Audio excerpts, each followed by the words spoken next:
bit. Hey, babe!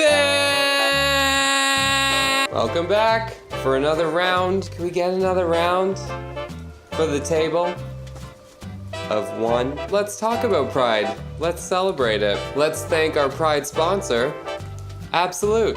Cocktails perfected. What do you mean, leave? The word legendary gets tossed around a lot with gay guys because we try and find words that sound better than fantastic. But Pride has a bit of a legend. Picture it. New York City, 1969. There's lots of gay clubs in New York City. There's bathhouses, there's leather bars, there's fetish bars, there's places you can go where you just want to wear white underwear, there's places where you can go where you get off having tea with other guys. I mean, basically, like, it's a playground for all of you deviants out there. But the police weren't having it. Half of them were gay, so they were like, I have to work. This is terrible. Why didn't I book this Sunday off? And he's looking at himself in the mirror and he's saying, you know, Tony, you like sucking dicks, so why don't you just book Sunday off? You gotta go down to the Olympia baths and you just gotta go suck some dicks. That's how all cops talked in New York City in 1969. Apparently there was a law that you couldn't wear clothing that wasn't assigned to your gender. Thank God that I didn't live in that time because I would have really hated to rat out all of my... June 29th. Stonewall Inn. I'm wasted. I've taken a Quaalude. My dentist gave it to me.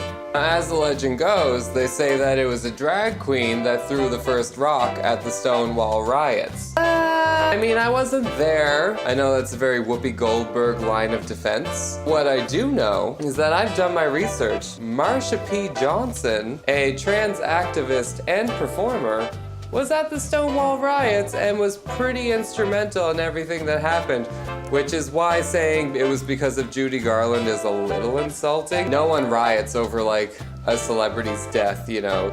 I think we all owe Marsha P. Johnson a debt of gratitude, and I think that we should all know who the fuck she is. When people say Pride, I always ask the question, which one are you talking about?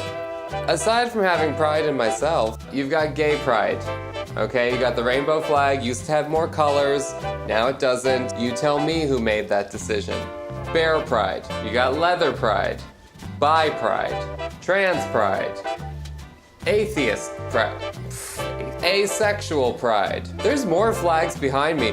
I don't know what some of them mean, but the point is, everybody should be proud, because here's the thing, kids. We're all part of a subculture that's not the mainstream, so you need to support your brothers and sisters and everything in between on the outside if we're all gonna make it through it together. It all balances out. That's what life is about. In this hand, I'm holding a bottle of cheap Italian beer, but in this mouth, there's nothing. So if I'm gonna balance, you see? Just all, oh no, it's not balanced. You gotta go. That's pride. That's what pride's all about. Doesn't matter who's it does. TD Bank. TD Bank wants you to get a mortgage and to get fucked.